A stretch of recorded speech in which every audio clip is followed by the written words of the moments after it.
Olá, sejam todos bem-vindos. Hoje nós vamos falar sobre a invasão alemã na Segunda Guerra Mundial sobre a França. A França literalmente caiu diante das temíveis forças alemãs. É interessante a gente ressaltar, antes de começarmos essa aula, que o primeiro-ministro francês foi o Daladier, e ele caiu porque as tropas francesas não conseguiram sucesso ao combater os alemães na Noruega e nem na Dinamarca. E na Inglaterra aconteceu a mesma coisa. Chamberlain teve seu gabinete destituído e foi escolhido o primeiro Lorde do Almirantado britânico, Winston Churchill. E assim se configurou novas forças políticas no combate ao avanço alemão. Os franceses, após o Tratado de Versalhes, que eles foram um dos vitoriosos no período entre guerras, há uma política defensiva, tentando minimizar e também conter futuros ataques, principalmente de alemães. Então, nós temos aí milhões de francos franceses sendo usados para a construção da linha defensiva que fazia a fronteira com a Alemanha, a chamada linha Maginot, que era uma linha fortificada que previa que se os alemães tentassem invadir pela fronteira entre os dois países, eles conseguiriam segurar os exércitos alemães. Contudo, a gente vê que no ambiente da Segunda Guerra Mundial, as formas de guerra mudaram totalmente. A França investiu muito no período entre guerras no reaparelhamento de suas forças armadas.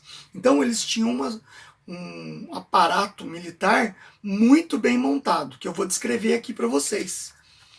Então os alemães tinham em 1940 cerca de 3.000 tanques de guerra, 11.000 peças de artilharia, contavam com 93 divisões de exército, lembrando que cada divisão de exército são compostas de 15 a 20.000 soldados.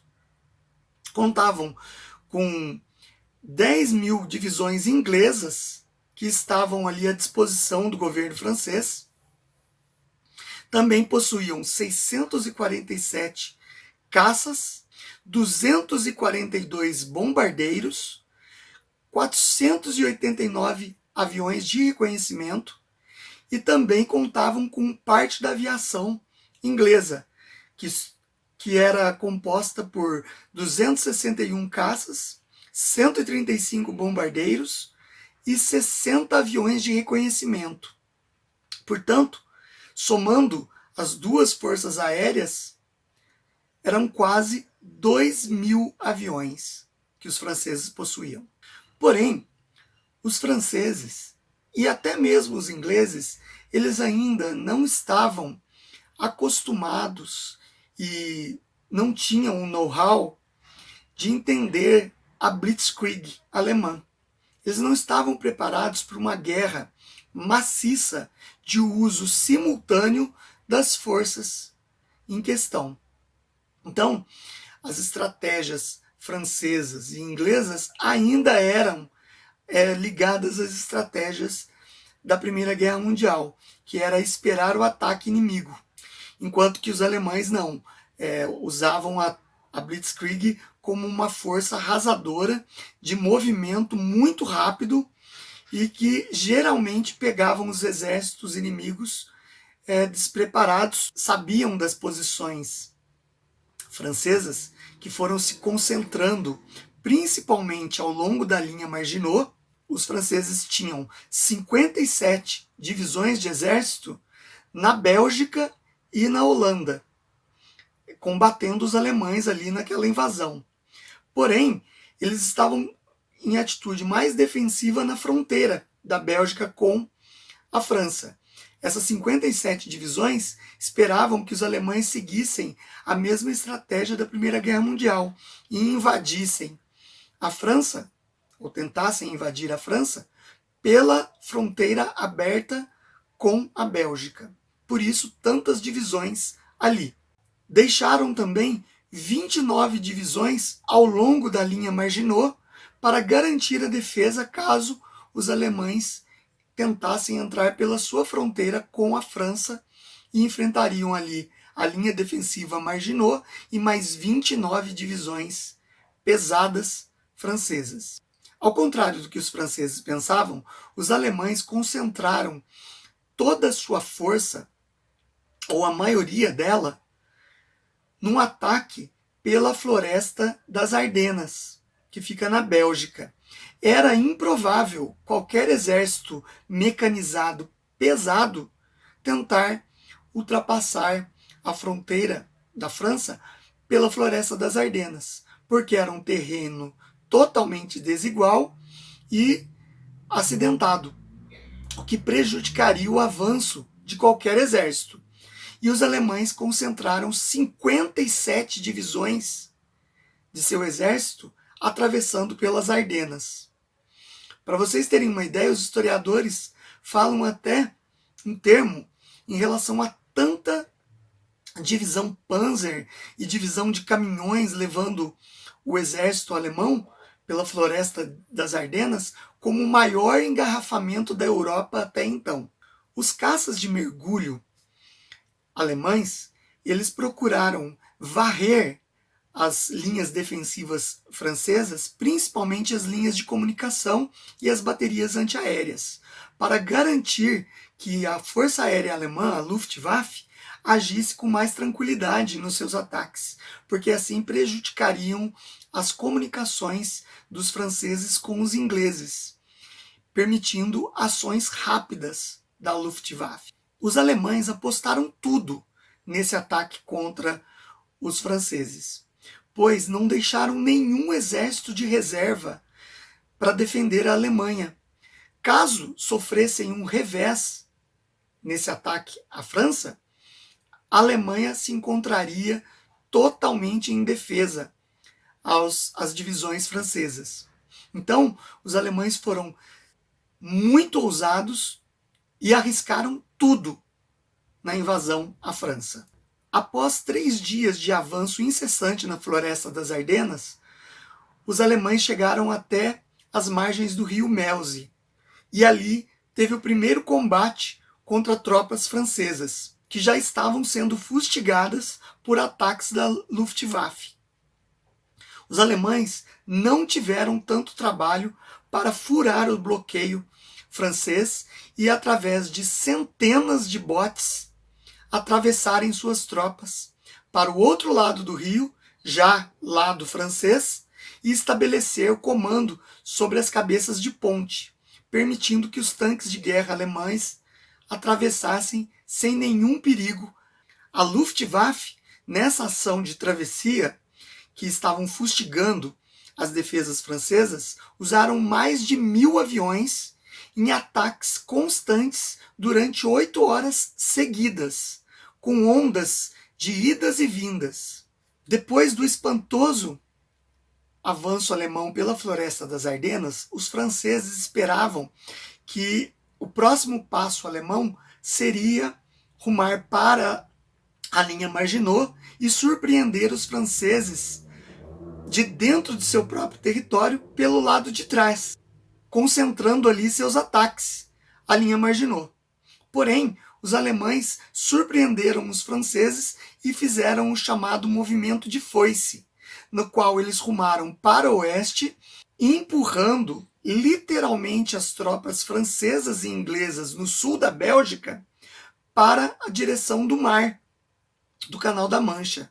A aviação aliada, tanto inglesa e francesa, que já haviam sido prejudicadas pelos ataques alemães aos pontos de comunicação no território francês, demoraram muito para agir e, quando passaram a ação, foram facilmente abatidas pela Luftwaffe.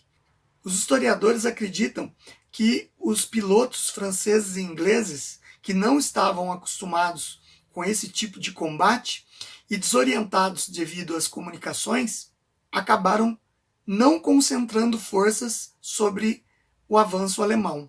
se perdendo muitas vezes e se confundindo nos ataques. A verdade é que os generais franceses estavam boquiabertos, literalmente espantados com a movimentação e o avanço ágil, espantoso das divisões Panzer e dos exércitos alemães, que de forma extremamente rápida avançavam incessantemente. O primeiro-ministro francês Paul Reynaud, num telefonema ao seu colega inglês Winston Churchill, no dia 15 de maio, chegou a dizer, apavorado depois dos avanços alemães, que eles estavam derrotados.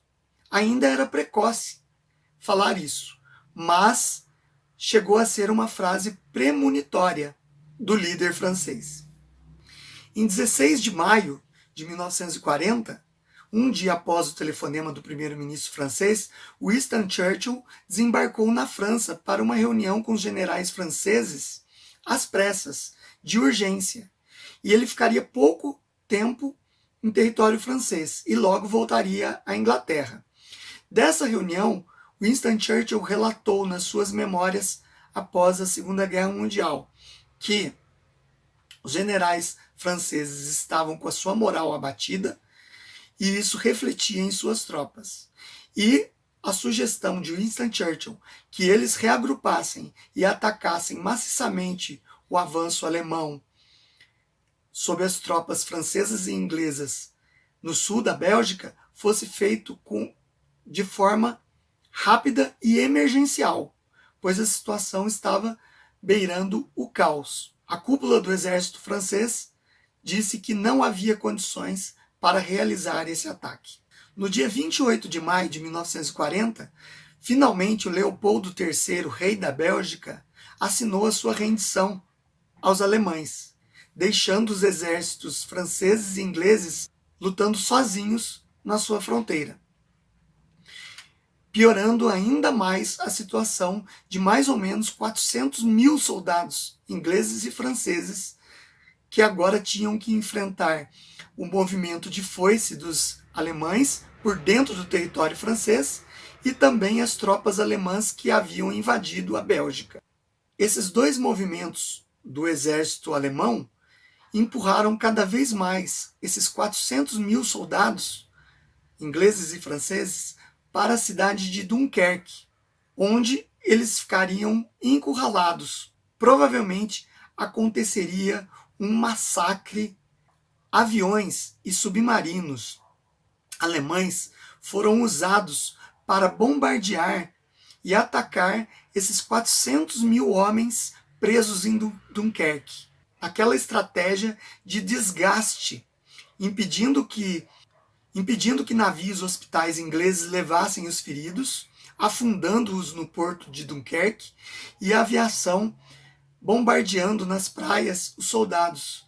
Com isso, iam desgastando a moral e a força do exército inglês e francês e causando pânico e desesperança nessas tropas. Winston Churchill, de uma forma desesperada, convocou todos os navios civis de qualquer tipo de todas as cidades do Canal da Mancha inglesas para rumarem para Dunkerque, a fim de fazer um resgate desesperado de suas tropas encurraladas no porto de Dunkerque. Foram aproximadamente 860 embarcações civis que rumaram para Dunkerque. 40 mil soldados franceses tentaram ainda fazer uma linha de proteção em torno da cidade de Dunkerque para tentar desesperadamente conter ataques alemães enquanto as tropas no porto eram evacuadas. Hitler não ordenou o avanço sobre Dunkerque com agilidade. Ao contrário, mandou que as tropas parassem em determinado ponto para que descansassem e se reagrupassem para um futuro ataque. A determinação e a força foram emblemáticas para os ingleses e fortaleceram muito sua moral mais tarde durante o ataque alemão sobre Londres e estavam de acordo com o discurso de Winston Churchill no parlamento inglês, em que ele ressaltou que os ingleses defenderiam a sua ilha lutando em cada rua, em cada praia, em cada estrada, sem rendição. Esse episódio angustiante e emblemático da retirada de Dunkerque foi um dos momentos mais angustiantes e incríveis da Segunda Guerra Mundial. Relatos em diários de generais alemães que chegaram em Dunkerque após a retirada inglesa foram descritivos em relação ao desespero que as tropas inglesas e francesas tiveram nessa retirada, pois deixaram para trás milhares de armas, milhares de peças de artilharia, até tanques de guerra foram deixados para trás. Todos esses equipamentos foram reutilizados pelo exército alemão em outras batalhas mais tarde. Depois que os alemães ocuparam Dunkerque e perceberam a retirada dos ingleses, eles reagruparam os seus exércitos e rumaram para Paris, numa ação incessante, enfrentando tropas francesas no território até Paris, que estavam com um comando deficitário e totalmente desorientadas. Em nenhum momento eles conseguiram frear o avanço alemão sobre Paris. Em 12 de junho de 1940, o alto comando das forças militares francesas decidiram pelo armistício, trabalhar para conseguir um acordo com os alemães, pois já não viam mais salvação para a França. O gabinete do primeiro-ministro francês Paul Reynaud decidiu não pedir exílio na Inglaterra, pois, depois de assistirem o seu país arrasado em tão pouco tempo pelas forças alemãs, eles não acreditavam que a ilha da Inglaterra conseguiria aguentar um ataque alemão. O alto comando francês convocou o marechal francês, herói da Primeira Guerra Mundial, que já era idoso durante esse período da Segunda Guerra Mundial, o marechal Pétain, Philippe Pétain, para negociar o armistício com os alemães. No dia 14 de junho de 1940, as tropas alemãs entraram em Paris de forma triunfante, passaram próximas do Arco do Triunfo, demonstrando toda a força do exército alemão. No dia 17 de junho de 1940, o marechal Pétain, numa transmissão por rádio, pediu para que todas as tropas francesas espalhadas em seu território e para que o povo francês parassem de lutar, pois era o momento de trabalhar pela paz. Na prática, configurava-se uma rendição incondicional. Cerca de 120 mil soldados franceses tombaram nessa batalha contra os alemães. E 1,5 milhão de soldados franceses caíram prisioneiros do exército alemão. Centenas de milhares de civis foram abandonando as cidades, rumando para o sul da França, buscando regiões que corriam menos riscos de invasão alemã. O caos imperou sobre o país. Saques de todas as ordens aconteciam em todas as cidades. Violência de cidadãos franceses contra próprios cidadãos franceses. Era um verdadeiro clima de histeria coletiva na França. Quando os alemães invadiram Paris, para vocês terem uma ideia, partes da cidade de Paris estavam totalmente abandonadas. E os soldados alemães também saquearam e violaram pessoas francesas durante o avanço, não perdoando nem aldeias francesas muito pobres. A humilhação francesa já era a maior da história do país, mas o pior ainda viria. Hitler, não contente apenas em humilhar, resolveu mostrar toda a sua face maléfica de chutar quem já estava derrotado. mandou retirar o vagão de trem no qual a Alemanha assinou a sua rendição no dia 11 de novembro de 1918, na floresta de Compiègne, na França, mandou retirar do museu onde estava esse vagão e levá-lo para a mesma floresta de Compiègne. E lá fez os franceses assinarem a sua rendição, como uma forma de humilhação e de vingança em relação ao Tratado de Versalhes. Isso marcou profundamente os franceses e fortaleceu aquele espírito de resistência civil dos franceses contra a invasão alemã. Um dos militares franceses que discordava da sua cúpula, que foi o general Charles de Gaulle, pediu exílio na Inglaterra e, por ondas de rádios da BBC londrina, pediu para que os franceses reagrupassem suas forças civis e partissem para a resistência armada contra os alemães. A resistência francesa teve um papel preponderante durante a ocupação alemã, pois usaram táticas de guerrilha e muitas vezes implodiam ferrovias importantes para escoamento de material dos alemães. Porém, os alemães usavam aquela tática. Para cada alemão abatido pela resistência, 50 civis deveriam ser abatidos também, de forma aleatória nas ruas. Após a ocupação alemã da França, Hitler decidiu dividir o país em duas partes. A região norte da França, onde fica Paris, passou a ser a região ocupada e militarizada, governada pelos próprios alemães. E a região sul da França ficaria como uma região autônoma, governada pelo Marechal Pétain, porém esse governo seria um governo fantoche e colaboracionista aos alemães. Uma das maiores traições ao povo francês de toda a sua história. A região autônoma do sul da França teve sua capital na cidade balneária chamada Vichy. A França, dominada de joelhos aos alemães, serviu como base para o pensamento alemão em invadir a Inglaterra pelo Canal da Mancha, fazendo um grande ataque aéreo a Londres e às cidades industriais inglesas como tática, que será o tema da nossa próxima aula.